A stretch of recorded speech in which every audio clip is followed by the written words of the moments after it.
Hello, everybody. Good morning, good afternoon, good evening. Welcome back. We're going to be reading the last few sections in chapter 11. Of course, we're still reading Sacred Contracts written by Myss. And chapter 11, we're talking about healing challenges of the archetypal wheel. So we started out with talking about some specific ailments, diseases, and conditions that coordinate or kind of fall in line with certain archetypes and what it means when they're placed in a certain house in your wheel and when you carry that specific archetype.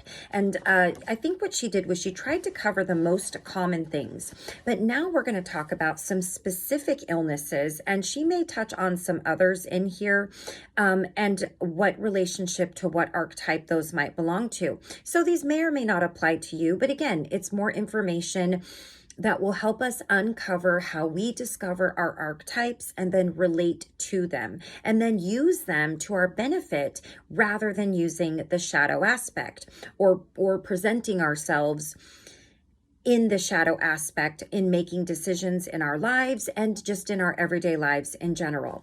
So this section is titled Your Chart of Origin and Your Spiritual DNA. The second step in healing a specific challenge is to examine the relevant archetype house pairing in your chart of origin. Refer to your journal for the information that you recorded when selecting that archetype and any subsequent data that you may have entered in response to questions concerning the archetype. You'll need to use your imagination and intuition to explore ways in which the relevant archetype may relate to your ailment, especially its psychological, emotional, and spiritual causes, before you move on to the final step of casting a working chart. The people in the following stories began by relating their illnesses to a particular house of their archetypal wheel, then examined the role of the archetype residing in that house. So we're going to start off with Parkinson's disease and the puppet archetype. And I just want to let you know, it's summertime here where I live. I mean, I think it's summer in most places, but my children are not in school. It's a little bit late and my son is up. He's playing. I've asked him to keep it down, but he's a kid. He may forget. So if it gets a little bit loud, I do apologize for that. All right, so Parkinson's disease and the puppet archetype. A happily married mother of 2 teenagers and a high school teacher, Francine developed Parkinson's when she was 40 years old. Francine's health habits were admirable, and her illness can certainly not be blamed on a destructive lifestyle or emotions. Because the conventional explanations for the origin for her illness yielded no answers, Francine decided to investigate her archetypal patterns to see if they might help her understand its cause. As I've said, you cannot use an archetypal pattern to predict an illness or a death, but the symbolic associations you hold with an archetype can sometimes release a resource of inner power that can help you heal yourself, even if you previously had no awareness of that pattern in your psyche. You may never have considered yourself to be a hero or a creative wizard, for instance. Yet, if you were to realize that you had a strong connection to these archetypes and their symbolic power, your self-image would go through a dramatic transformation. Such was the case with Francine, who chose to work with her puppet archetype because it resided in her 11th house, which is associated with neurological disorders such as Parkinson's. She had originally chosen the puppet as one of her support group of 12 because she loved working with puppets and had even taught her school guidance counselors how to use puppets in therapy with students. Youngsters readily identify with the imagery of being controlled by someone else, and the students generally responded by expressing a broad range of emotions when they were playing with the puppets. Having witnessed the therapeutic value of working with puppets, Francine was able to work with the puppet archetype in her imagination as an active way of drawing out her unconscious fear, along with any guidance that could help her heal her illness. As she entered progressively deeper states of relaxation, she imagined that she was herself a puppet. Instantly, she made the association that Parkinson's causes your body to shake uncontrollably, like a puppet that has no power over its own movements. That insight led her to ask, what part of my psyche feels like a puppet on a string? Francine imagined that some aspect of her unconscious was pulling on her strings and controlling her, and that she needed to confront that aspect and cut the strings. Just going to scoot something over here. As Francine continued this visualization, she imagined that she was dialoguing with the puppeteer, her unconscious, and made notes of every impression. At first, what she wrote made little sense because she was not accustomed to focusing within. As she learned to work with her puppet image on a regular basis, however, she established a rapport with it, and she felt it spoke to her intuitively. That rapport eventually allowed her to expand from therapeutic analysis to a kind of spiritual self-examination. Then one night, Francine had a dream in which she managed to move her own puppet self to look directly into the eyes of the puppeteer. She realized that she was looking into the energy of God. After that dream, Francine felt that nothing in her life would ever be the same, and she had complete faith that she had been given a direction through which to begin her healing process. My puppet dream told me that I needed to become actively aware of what forces were influencing the choices and actions of my life, she said. As in the story of Pinocchio, having redefined what it means to be honest with myself, I was being directed to move forward. That marked a major shift in the way I interact with people. I have always been extremely caring of others, and although it has not been a burden, perhaps it is simply not the way I am meant to proceed. I explained to Francine that we often do not hear our own intuition because the voices of so many other people are in our psyches. These voices are not necessarily negative, but they do tend to be needy, especially if you're naturally inclined to care for others. And if you are filled with the concern of others, you will also have trouble establishing a resonance with your own intuition because you can't hear yourself. Francine was being led into another life cycle in which the next several contracts would demand that she establish a more direct connection with her intuition. She needed to cut the strings that she had unconsciously placed in the hands of so many others and put her life purely in the hands of the puppeteer that she recognized in her dream as God. So it is that an illness can come into our lives not because of negativity, but because heaven is demanding more of us. Developing a serious illness can make you cut all unnecessary strings to the needs of those who should now be able to stand on their own. Armed with these insights, Francine made a major emotional turnaround. Her pessimism and feelings of futility were healed, and she is better able to face the changes in her body, even if a physical healing does not follow this spiritual breakthrough. Now we have pancreatic cancer and the Patriarch archetype. I wonder why she only shares these two. Oh no, we also have one more. 3 very specific illnesses. Maybe it's because they're the most common. I'm not sure. Now in his 60s, Ivan had immigrated from Russia with his family and a determination to create a life that was better than the one they had left behind. He had succeeded at that, but in the years since his arrival, his health had suffered. When I met Ivan, he was dragged to one of my workshops by his daughter Eliza, who had taken charge of his healing. He had recently been diagnosed with pancreatic cancer and had begun chemotherapy.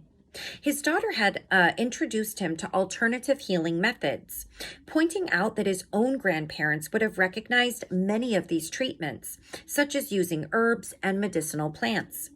That appealed to Ivan, but archetypes seemed beyond his comfort zone.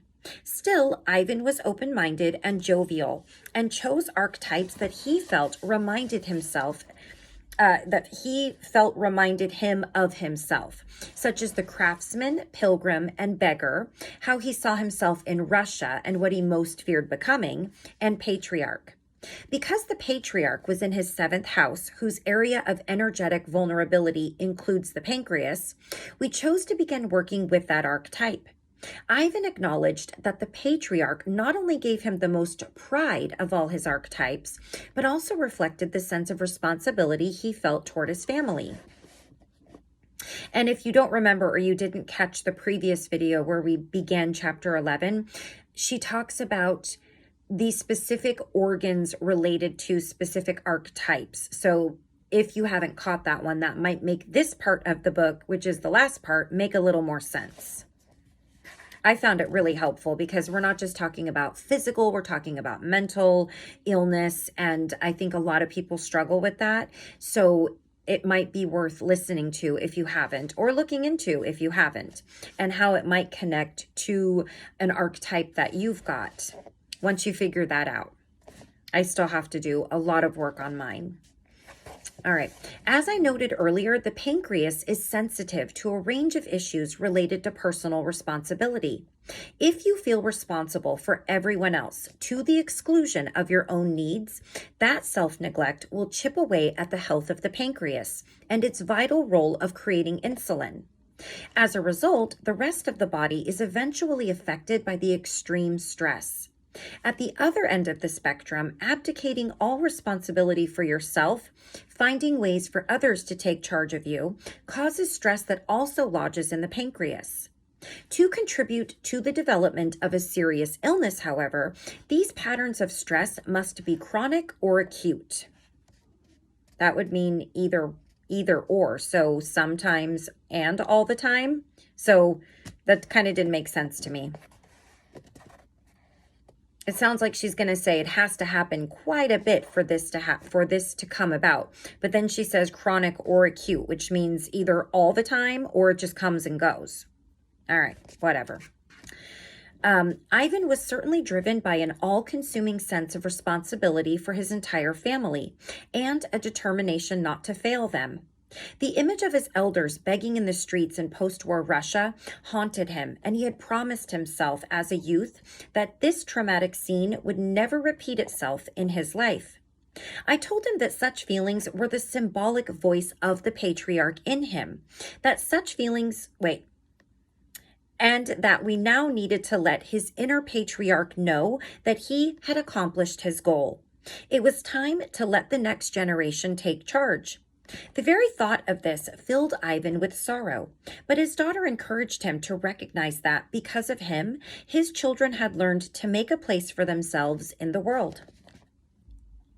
To let go of his responsibilities would probably have proven impossible for Ivan without some guidance and support.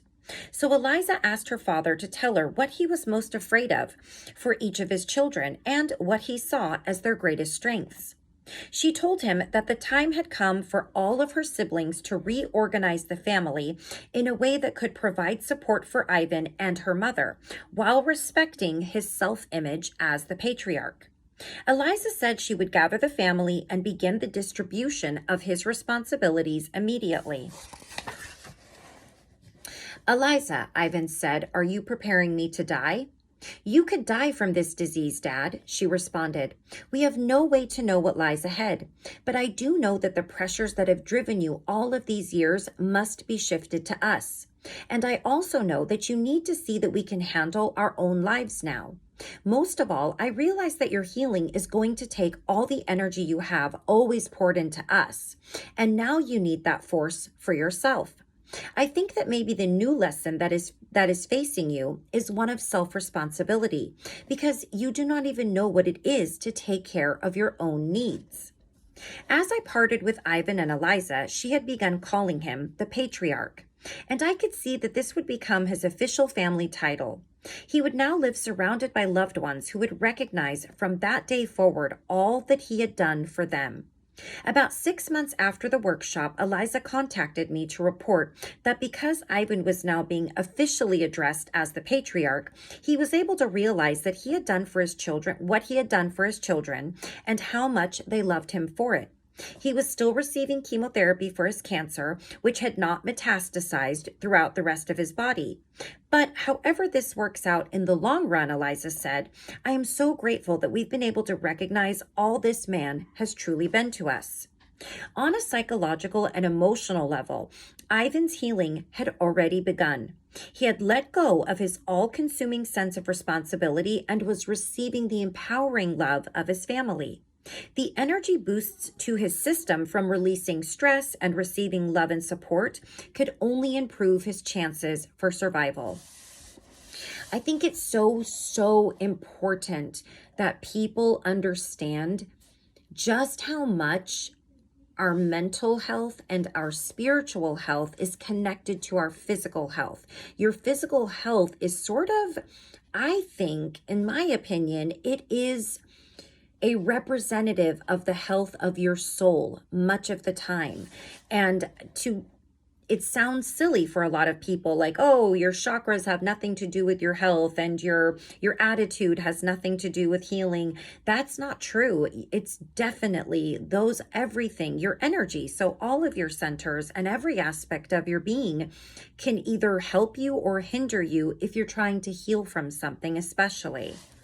I think more people are realizing that, which I think is a fantastic realization. And I think even scientists are now linking energy to healing and even different diseases and ailments. Bone marrow cancer and the hedonist archetype. Intuitive healing guidance can go against the grain, against conventional wisdom. Don't be afraid to trust your own instincts and do what feels right, even when it seems questionable to your rational mind. In a workshop some years ago, I met a woman named Josie, who had recently been diagnosed with bone marrow cancer. She had gone through radiation treatments and was completely involved in natural healing practices. In choosing her archetypes, Josie was drawn to the symbolic meaning of the hedonist because she loved living the good life. Her attraction to wine tasting, gourmet cooking, fashion design, and an active sex life was a reaction against her puritanical upbringing. I'm like the preacher's daughter, Josie said. I wanted to get into everything I was told to stay out of, right? It's either going to go one way when you live with parents who are extreme or who do something like, for example, if you grow up in a house where both of your parents smoke cigarettes, from what I have seen from, ex-boyfriends and friends who had both parents that smoked in the home, or even one, because back when we were kids, you can smoke in the home. You either became a smoker yourself or you hated it. It wasn't just like you disliked it. You hated it. You detested it. You wanted nothing to do with it. It's very telling for sure. And that's usually the way that it goes. And this same goes for extremely religious households, or you've got some alcoholic parents or drug addicts or whatever the case may be. It seems you either go in one direction like them or in the complete opposite. Josie's core emotional issues involved coping with rejection and failure, which is the healing challenge of the 10th house. Because she was overweight as a young girl, she was rejected by her schoolmates. Especially boys, and this early experience marked her emotionally. Although the conventional wisdom might propose that Josie had created her illness through her indulgent lifestyle, she sensed that her hedonist archetype actually offered her the best imagery for healing herself. Seeing the hedonist in her 10th house confirmed for Josie that she should work with that archetype to heal her cancer. As a coping mechanism and as a reflection of her sense of humor, she followed the modern adage, living well is the best revenge. I refuse to give up the good life, she said, and I need to rely on my determination, humor, and artist-like ability to break all the rules in order to break the rules of this illness. That's bone marrow cancer and pancreatic cancer. Those are really, really devastating cancers. For sure. The latest scientific research tends to support Josie's intuitive hunch. In Healthy Pleasures, Robert Ornstein, PhD, a psychologist and brain researcher, and David Sobel, MD, cite medical research showing that what pleases us, whether it's a wonderful view, beautiful music, delicious food and wine, appealing smells, or the company of good friends, improves our health and helps us resist illness. Josie began by interviewing her hedonist about charting a course of action. She felt that the hedonist would not fail her in directing her intuition to discover the healing power of her highest potential. Entering a state of quiet thought, Josie would visualize her hedonist archetype and repeat, "Tell me what to do to break the power of this illness in my psyche." She then wrote in her journal the thoughts that came to her, paying no attention to whether they made logical sense. One reply her unconscious gave was that she should study dancing. Josie, who loved to dance, interpreted this to mean that she needed to make dancing a spiritual discipline. "I wasn't about to do anything elaborate like enrolling in a ballet school," she said, "but I was being told to use my body in a way that makes me feel good, which dancing does. It was essential for me to keep moving." Josie also got the impression that she was supposed to make use of her illness, to find some way of having it benefit her. She began writing a book she called Becoming a Healthy Hedonist, which took up much of her time. She went to cancer support groups and interviewed the members, asking them, among other things, what gave them the most pleasure, what they would love to do now, and what they always wanted to do but thought too out of character for them.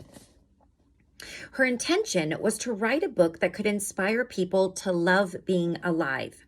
"I am learning that people are absolutely afraid of the good things in life," she said. "We are held captive by the fear of punishment, so no wonder we see disease as some form of retribution. I believe that one of the contracts I have is to help break this toxic attitude." I think another big thing that comes along with being taught that disease is a form of retribution is also many organized religions. They will think of it as a sin of God. They're being punished. And even with some of the more extreme religions, they're not to use medications. They don't get blood transfusions. They don't get any kind of medical intervention because they believe that God will heal them.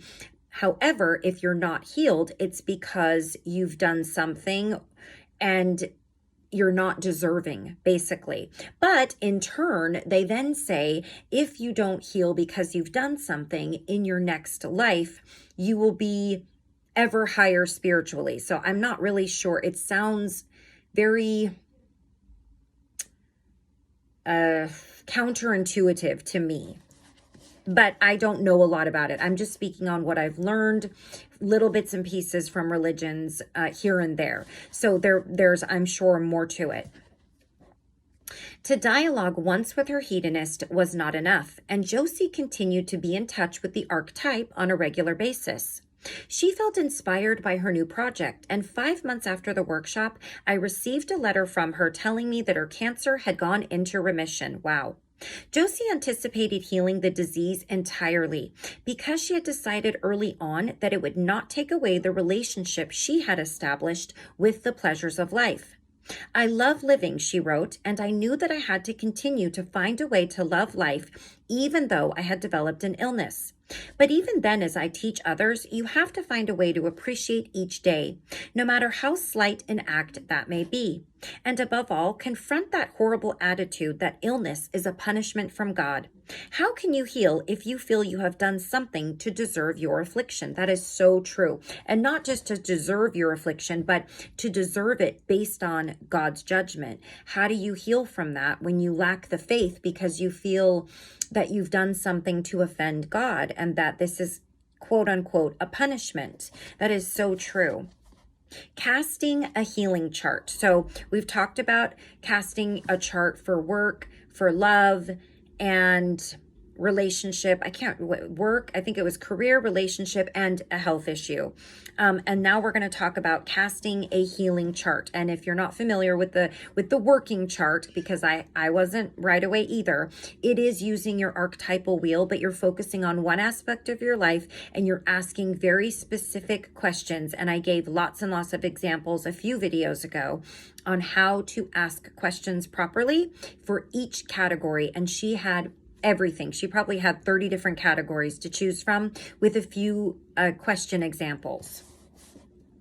This video is going to be longer because I don't want to break it up. I mean, we're so close to the end. So yeah, got a couple longer ones on here. Once you have cast your healing chart to explore your healing challenge, compare the houses where the one or two archetypes on which you are focusing intensively fall with their location on your chart of origin. I feel like I read that wrong. Once you have cast your healing chart to explore your healing challenge, compare the houses where the one or two archetypes on which you are focusing intensely fall with their location on your chart of origin, and look for fresh insights that apply to the particular situation that you are confronting now. A woman named Cynthia, for example, looked at two archetype house links for insight into why she was having difficulty conceiving a child, which can sometimes have an emotional aspect. Fear, for instance, can affect fertility. She first examined the location of these archetypes on her chart of origin, then cast a healing chart and worked further with the same two archetypes. Cynthia had the Queen in the first house of her archetypal wheel, where the challenge is birthing the self, and she had the prostitute in her fifth house, whose challenge is entering the desert. Beginning with the Queen, she noted that every time she strove to give birth to herself by making choices independent of her family traditions, she faced a battle with her parents. Realizing that the attitudes and anger that emerged in her during such exchanges were connected to her Queen archetype helped Cynthia understand that her parents were fearful of her breaking away to establish her own domain. Conceiving a child would clearly mark her as a woman with her own life, independent of her family. Her values were quite different from those of her parents and her mother-in-law, as she rejected their rigid religious beliefs and racist attitudes. These insights allowed Cynthia to release in a healthy way the emotional pressure that is created whenever one breaks free of group authority. The power struggle between Cynthia and her family was actually essential to her developing the strength and stamina that a queen needs in order to rule. And this image and understanding allowed her to detach from the situation and indeed to see it as a constructive one for her. Had she lacked this reference point, she might have slipped into a toxic mindset of resentment at her parents' lack of support and let bitterness color her interaction with them. Now she could see the exchanges symbolically, so that her reactions tended to be calmer, as if it were nothing personal, just business. The challenge of the fifth house involves the search for creativity and talents. Each of us must walk in the desert at some point, because only we can discover the gifts of our own spirit. Like walking through the shifting sands, the feeling of emptiness that you encounter during this challenge make it difficult to maintain your balance without reaching out for help. If you had the victim in this house, for example, you might respond to the challenge of the desert by feeling sorry for yourself or complaining about all the hardships you faced. Because Cynthia had the prostitute there, however, she was more inclined to negotiate or sell a part of her life to another, so that the other person would complete the journey of discovering her inherent talents for her. But knowing that the prostitute rules her fifth house challenge alerted Cynthia that whenever she began to negotiate her power to another, she was giving away her power to be creative. She could then separate herself from the fears that emerged during these experiences and remind herself that she could not afford to allow another to direct or repress her creativity for her, because that would drain her of the power essential to maintaining physical health. Applying this insight to her difficulty conceiving, Cynthia realized that because her parents and in-laws were constantly pressuring her to have a baby, she had begun to feel as though she would be conceiving a child for them rather than for herself and her husband. And that resentment might have inhibited her natural ability to conceive. Cynthia then cast a healing chart to address the same health issue. In her healing chart, her queen archetype fell into her seventh house, where the challenge is maintaining personal boundaries. Having her queen in this house led Cynthia to see that becoming a mother would represent a dynamic shift in power boundaries that she had established for herself. She had become known in her social circle for her strong opinions and her independence, while maintaining an intimate partnership with her husband, which baffled some of her friends who were incapable of balancing intimacy and independence. Cynthia had broken free of the standard husband-wife convention, and having a child represented for her the undoing of that role. She feared that she would become dependent and that her image as the independent queen would have to go into retirement. Cynthia was also afraid that she would resent the restrictions that a child would inevitably bring into her life. Sounds like a lot of normal fears for sure. Cynthia's prostitute now fell into her 12th house, where the challenge is overcoming the fear of personal empowerment. She interpreted this union in connection with her inability to conceive in a very favorable light. She was passionate about her own empowerment and felt that one of her gifts she could offer her child would be to teach her how to strive to become fully empowered. I would be a spectacular role model for a child, especially my own, she said. The prostitute in this house tells me that I have what it takes to lead my children into empowerment and not away from it. This insight put Cynthia's mind at ease, and, along with her new awareness of her emotional resistance to the responsibilities of motherhood and the demands of her family, allowed her to relax about the prospects of bearing a child. Within several months, she did conceive and later gave birth to twins. Keep in mind when working with your houses and archetypes that there is no single magic bullet to use.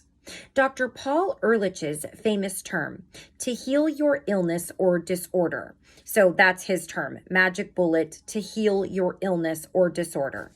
You need to accumulate data and insights from many sources. Then use your intuition to draw healing strategies from the combined information. The goal is to find the path that best utilizes your knowledge, wisdom, insight, and the will to heal. And I think we're on our last little section here. Keep your attention on your highest potential. In working with thousands of people through the years, I've discovered that the sure way to find your path, whether by understanding your overall contract, a particular relationship or event, or an ailment that you may want to heal, is to keep your attention on reaching your highest potential. Once you have made this crucial decision, every other decision in your life, from what kind of diet to follow to the manner in which you nurture your spiritual life, takes on a distinctive shape. Remember that your highest potential is not your job. We can't help thinking that the perfect job will provide us with self-esteem and financial security, assure us of personal health and romantic love, and guarantee us an electric social life and creative projects on our own schedule. We cling to this dream in order to cope with the ordinary life challenges that we would rather avoid. Fulfilling your highest potential actually means acting on your highest or deepest truth each moment of your life. This involves your occupation, your relationships, your health, and maybe even what movie you want to see tonight.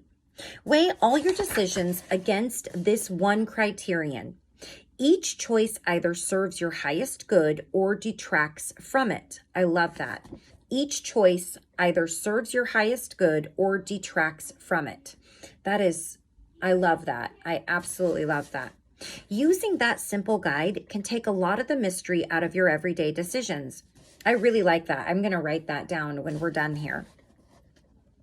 We aren't meant to solve all the mysteries in our lives, of course.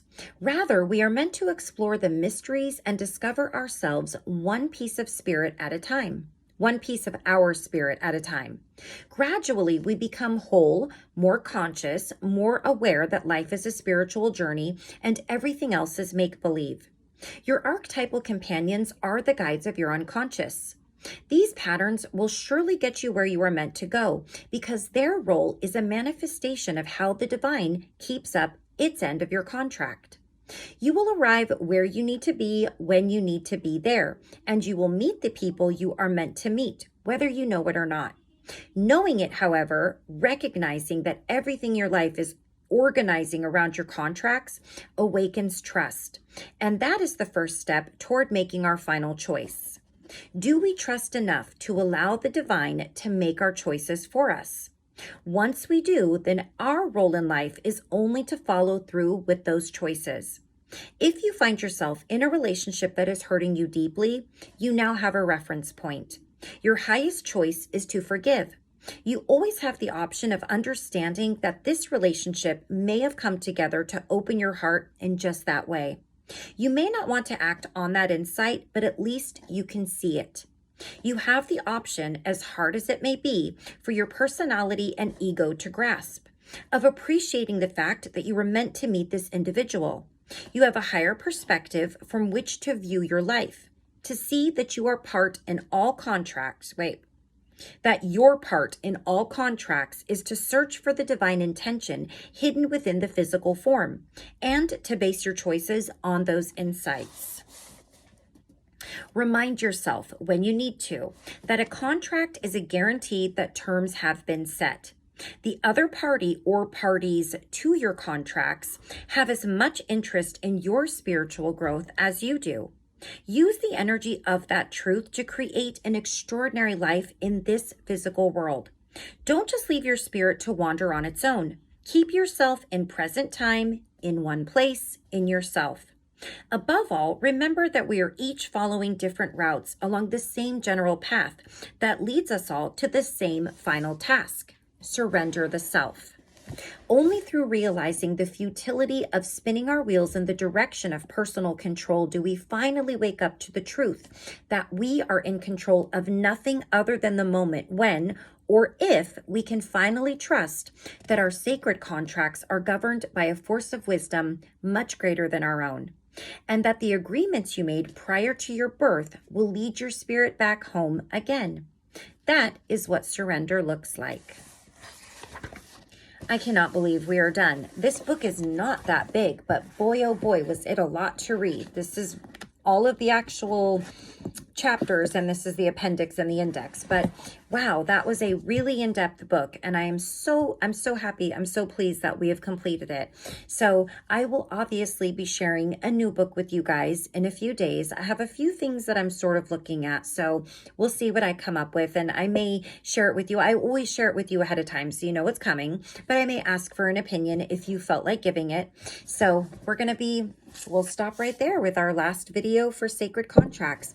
If you've been joining me for this whole thing, or most of it, if you've started working on your archetypal wheel, let me know where you're at. It's totally fine wherever you're at, or if you're nowhere, that's okay. I think now that I'm done, I feel more confident in moving forward with the process, because I have chosen my archetypes, but I haven't put them in the wheel, and I certainly haven't gone any further with it, obviously. So, but I like to think that I've spent all this time reading the book, and now I'm going to put it into action. So we'll see what I come up with, and maybe what you come up with. So until I see you again for our next book, please take care of yourself. Please take care of those around you. I love you all very much, and I will see you for our next Let's Read book, probably in a few days. Take care until then. Bye-bye.